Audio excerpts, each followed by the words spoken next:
C'est l'histoire d'un blog. Depuis 2 ans, il fait parler de lui. Les thématiques explorées sont audacieuses. Lobby, conflit d'intérêts, l'alimentation et ses mensonges. Nom du blog, dur-à-avaler.com. Son concepteur, Jérémy Onzo, Karine Arroyo et Nicolas Fasquelle. Ce doctorant en entomologie n'est pas un obsessionnel des insectes. Il a même un hobby qui lui prend le reste de son temps, son blog. Il ne chasse plus le criquet mais les failles de notre société de consommation. En ce moment, je fais une enquête sur l'Agence sanitaire française de sécurité des aliments. Donc il y a 1 an là à peu près, j'avais publié une première enquête de toutes les déclarations publiques des conflits d'intérêts des membres, des experts. Et là, en ce moment, je suis en train de réactualiser cette enquête pour revoir les nouveaux membres qui sont arrivés et revoir leurs nouveaux conflits d'intérêts avec les industriels des sociétés pharmaceutiques ou du lobby du lait. Ni complètement végétarien, ni trop carnivore, le blogueur séduit.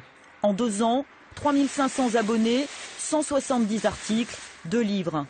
Pourtant, rien ne prédisposait Jérémy Onzo à se lancer dans cette aventure, excepté un problème de santé. Le blog, il est né, c'est un peu un mélange d'une expérience personnelle une expérience avec l'alimentation, ça se passait très mal. Donc j'étais dans un état de santé assez, pas déplorable, mais très compliqué, avec des rhinites. J'enchaînais les rhinopharyngites vraiment en permanence, toutes les 2-3 semaines. Et c'est un ami qui un jour m'a dit, bah, écoute, regarde ton alimentation, regarde ce que tu manges. Et là, en l'occurrence, c'était le lait. Regarde le lait. Lecture après lecture d'ouvrages scientifiques ou juridiques, Jérémy décide de partager en vulgarisant et en y ajoutant de l'humour dans les textes pour qu'ils ne soient pas justement aussi durs à avaler. Le reste s'est enchaîné. Les sites sur lesquels je me base pour puiser mes sources, ouais, ça, j'ai ces référents-là. Après, j'ai entre guillemets des espèces d'indices. Donc j'ai réussi à faire un groupe de personnes qui m'annoncent, qui m'informent de toutes les actualités un peu soit saugrenues, soit intéressantes sur lesquelles il faut réagir.